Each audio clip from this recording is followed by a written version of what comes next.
Welcome to the October challenge. I am so excited to share with you from my heart, from my life as a big family mom of almost 11 children, how we had the sex talk with our kids, age appropriately in our estimation. So I understand that this can be an intimidating topic. It can bring up a lot of our stuff, especially depending on our own individual backgrounds.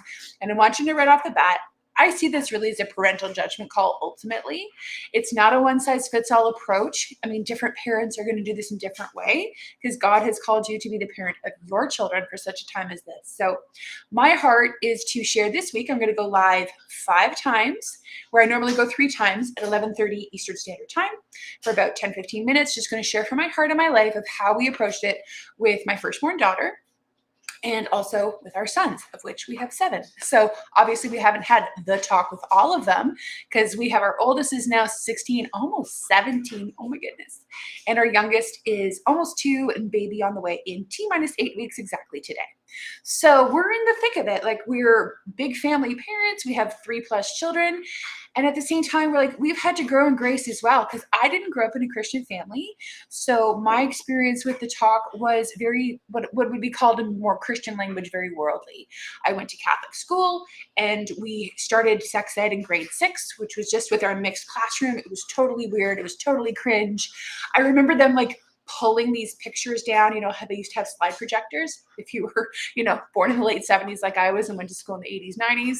Yeah, and they had projectors and they would show these little cartoonish boy and girl pictures with their growing body parts. And all of us boys and girls, were just cringing on the inside because this is even just the fact that we had mixed everybody together. We were like, oh my gosh, why are we talking about this with you? Oh, and our teacher, she was like Roz from Monsters Inc. She was such a grouch. So to have her, of all people, being the first person for many of us, for myself, to talk to me openly about, the function of different body parts in the context of sex and sexuality. Oh my gosh, I just wanted to leave, right? So that being said, I'm going to get into a little bit of my experience. And today my heart is to talk about preparing. Preparing not just, mentally, what do I say? We're going to get into that later this week, but preparing yourself. Because like I said, for a lot of us, this topic, oh my gosh, I'm the parent now. I have to have this talk at some point, can bring up a lot of our stuff and we can feel paralyzed by our issues, by our baggage, by not knowing what to say or what to do. So that's my heart. And this week, it's kind of more going to be like an introductory course. Honestly, there's so much on my heart that I would have loved to share it in the context of a 5-day challenge. So I really feel like I've got a course brewing in me to really develop this topic out and serve parents who, like myself, are Christian parents, love their children, want to walk with them and guide them into manhood and womanhood, and do that in a God-honoring way to really equip them for life and for godliness. And so that this one topic doesn't become a real stumbling block for us, but instead part of our preparing them for their future lives and doing it in a super gracious and very biblical way. So that's where I'm coming from. If that's you, you're in a good place. Let's move ahead real quick before I dive into today's topic. Little housekeeping. There's a giveaway this week happening, and here's how it happens. All you have to do is comment on the videos that I do 5 times this week. So comment on each video, and I'm going to have a post coming out about 1 o'clock Eastern Standard each day that it's the complement to the video. So there's the video, but then there's also in the Big Family Moms group only going to be an action item post where you can take what I'm sharing from my heart and life from, oh, that's a nice idea, to this is going to help me in my real life right now. So if you're not in that group already, there's a link in the description. Go ahead and jump on in so you can get the most out of this challenge. That's housekeeping number 1. Let me stick up my little notes here. What's number 2? If you're catching this later in the future, you're not getting this live, or you're getting this, years down the line. It's everything saved in the guide section. So you can just scroll on up to the menu bar, find everything saved, all nice and neat, tickety-boo and organized for this challenge so you can get the most out of it wherever you happen to be coming into this in the space timeline continuum. So let's dive right in. Prepare yourself. So the sex talk, really is a rite of passage. But the thing is, in Western culture, we don't really have rites of passages like many other cultures do, historically or even right now. So oftentimes this induction, if you will, this sort of gateway into adulthood is confusing, lacking, sometimes painful, and to be honest, sometimes traumatic. A number of the women in my Big Family Moms group have shared either like on the wall if they felt comfortable or in a private message. I asked, what was your experience with the talk like? And most people are like, it was totally lacking. It was so weak. It just really, it didn't help, or it was very worldly. It was very based in evolution and treating humans like pure animals who just breed, who just copulate and breed and are animal instinct. And really the whole goal was just to avoid pregnancy or STDs. But it was in no way grounded in scripture. It wasn't grounded in like a beautiful picture of sex and sexuality designed by God. It was just very, that some women shared with me more privately that it was traumatic. There can be sometimes really serious stuff associated with our introduction to the reality of sex, of our own sexuality, of just all of that. And now here we are, fast forward, a couple years later, a couple decades later, and we're the moms, right? And it's our turn. It's our time. We're not the teen. We're not the young person growing into adulthood.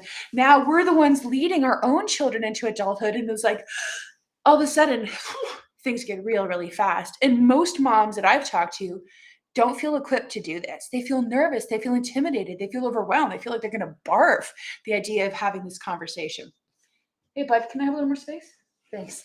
So, real quick for me, my experience was more lacking.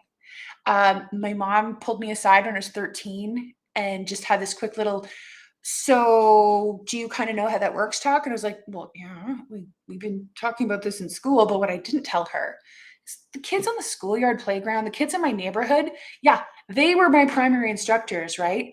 That, and quite frankly, I access to porn, which I'd stumbled across at like 12 and quickly developed an appetite for, and anywhere I could get my hands on it. So those were my real teachers. And my mom, her big message was, it was like a one sentence talk. She's like, just make sure it's with someone you love. End of conversation. Literally never talked about it again. My dad, we never spoke about that. That just, you didn't talk about it. I mean, sometimes we'd be watching a movie together and they'd be like this really explicit sex scene. I'd be like, okay, wow, apparently these are my teachers. It was culture. It was Western culture, which is primarily humanistic or atheistic, that was teaching me and guiding me into adulthood and what it meant to be a woman. And I didn't become a Christian until I was 21. So that was a big, massive life change to begin to shift my understanding of reality, of what it meant to be human, what it means to be male, female, sex, all of that fitting inside of Christian worldview. So I had to figure this stuff out the hard way. So glad I can share with you from my life and you can glean from it. Hopefully this will help equip you where you're at in your journey, whether your kids are really little and you're just looking ahead, or you're like right now and you're like, I've actually been procrastinating. We need to get this conversation done. So my conversation was more lacking and it was very worldly. So when it came time for me to have the talk with my firstborn daughter, her name is Eden. She's now almost 17. I felt so unprepared because my experience had been a combination of too little, too late. And I didn't want to repeat history. I didn't want to be that mom who put it off, put it off, put it off. Because inevitably, they're going to come across this some way, shape, or form. Even homeschooling, like I homeschool, like our kids don't live in some kind of monastery where they never have contact with the outside world. And I didn't want to be all stressed about it. So I was like, listen, I get to choose who's going to be basically first to introduce my daughter to an adult knowledge. And when I really processed, like, why do I feel like I'm going to barf at the idea of having this conversation with her? We talk about so much. We homeschool. Why do I clench in my stomach and I literally feel nauseous at the idea of having this conversation? Well, it took some time to do a little bit of heart processing. And I realized that my background experience, my introduction to this adult weight of knowledge had left some scars, had left some fears, had left some just a bunch of junk, right? Baggage, as they call it. So I needed to process that before I could move forward and have this conversation without choking or delaying it too long or just leaving it to whoever got there first. And as a relatively new Christian, because I'm a first generation Christian, like I said, saved at 21, by the time that my daughter was approaching like puberty, I could start to see the winds of change. Maybe about 11, as her body began to show signs of growing into a woman's body, I was like, she's going to get her period any day. I got mine at 13. I'm like, the clock is ticking. I can't put this off forever. How am I going to approach this? But before I could even conceive of having the conversation, which I'll get into later this week, of how we did it specifically, I got to deal with my stuff, right? So that I'm not just transferring that and making sex this weird thing, especially as a Christian, because I had no Christian mom model to work from at all. I was literally figuring this out in the heat of the moment. Talk about baptism by fire. So when someone asked me, like, Tara, how do I even get ready to have the talk with my kids? I'm going to recommend that you prepare your heart. And, if you're like, I'm good to go, Tara, just tell me what to say. And then, see you tomorrow as we get into it. And on Wednesday, we'll really dive into it. But if you're feeling like, ugh, I'm so nervous, there's so many things I'd rather do. Could anyone else do this for me? But at the same time, you're convicted that no, I am called by God for such a time as this to lead my children, especially like for me, it was firstborn daughter. And it was like, who else is going to lead her into womanhood? Primarily, not exclusively, but her own mom. So I just had to kind of take some time and focus in on my stuff. And I'm going to give you something that will help you at the end of today's video. So if that's where you're at, you've got something practical that you can actually take action on. So prepare your heart. Know that God has chosen you for such a time as this to be the mom of your children. And I'll get into on day 4, sons. How do we do that? Did mom talk to the sons first? Did dad talk to the sons first? I started with my daughter, so I'm going to share that experience, and we'll get into the sons later this week. I had to prepare my heart to do it. And first things first was knowing God had called me to be my daughter's mother, and that I had God's grace to do this, and that any of my barf level stuff coming up was in me, and that God was using this as an opportunity to lead me deeper in his grace, to lead me deeper in some healing, deeper in releasing some stuff that was going to hold me back in all areas of my mom life, or just life in general, pain from the past, just how things were poorly done, a rocky foundation that was, I wasn't rocky, it was like sand, like Jesus talks about the crumbling sands that you can't build a strong foundation on, right? I needed something strong. And so I didn't grow up with a Christian worldview or Christian foundation of sex, sexuality, God, myself. I needed some renewal of my mind. So I wasn't going to conform to the pattern of the world any longer, like it says in Romans 12, but I could truly confidently, lead my daughter into motherhood, womanhood, whatever that means for her as she grows up, which, most people statistically will marry and have children. So that was part of the package too. And we all know where babies come from. So that was going to be part of the package too. So next to knowing that God has called you for such a time as this, and will use this opportunity to grow you in his grace, understand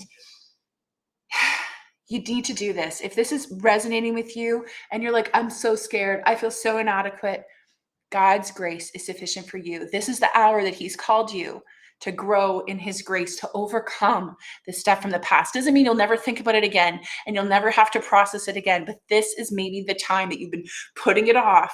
But time is not your friend when it comes to having the talk, right?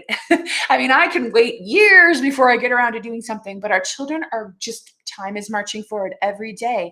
And especially when it comes to a daughter and she's going to get her period, depending on when you got yours, you might be like, oh my gosh, maybe you got it at 11 like my sister did. And you're like, I really have to have this talk like now, because that would be absolutely traumatic. It is traumatic to suddenly get your period and have no clue what's happening. Many women think they're dying or hemorrhaging. I mean, that's terrifying. So we have a weight of responsibility, but more importantly, we have the grace of God to do this. So did I give you a resource? I have linked in today's video the Overcoming Fear Guide that I put together for Christian women. It's a very gentle, gracious approach of how to just spend some time with God, or if you feel it's, would be helpful to get some outside help so you can deal with that stuff in your heart that's holding you back. Having the talk with your daughter, with your sons, is absolutely doable, but clear the way, right? Like if you're going to plant a garden, you're going to clear the rocks first. Just makes sense, right? So if that's you, there's the link, there's the resource, and we're going to get into it more specifically of like, okay, how do I actually have the talk? I'm going to do that throughout this week. So by the end of the week, you're going to feel much more confident, much more steady for you, for your time, for your children, of how you're going to do this. by God's grace, and do it in a way that's really going to set them up to have some framework and some grace and some confidence as they go into their adult lives, knowing that you, mom, especially, and dad, if dad's part of their life, or some other significant male role model, is walking alongside them, that they're not alone in this confusing time that we're living. We have like a hypersexualized culture. There's a lot of confusion. You have the opportunity and the responsibility to walk alongside them. And that, as scary as it is at first, once you rip the Band-Aid off, it's going to get easier. The first time I ever had the talk was super intimidating. But like it is with anything. Once you do something, you get better at it, right? So wherever you're at in your life journey, if you need to prepare, you can do this. I'm with you. Go ahead and post your comments in today's video so you can enter in the giveaway and also get support in the group, because I'm available here to support you as a big family mom, overcoming struggles and growing in God's grace, especially in this one, because I know I've walked it. This can be a struggle, and it's also an opportunity to grow in God's grace. So I will see you in the group. Also, look out for the 1 o'clock post that's coming so you can get the most out of this challenge and be in the giveaway. So God bless you. I'll see you later.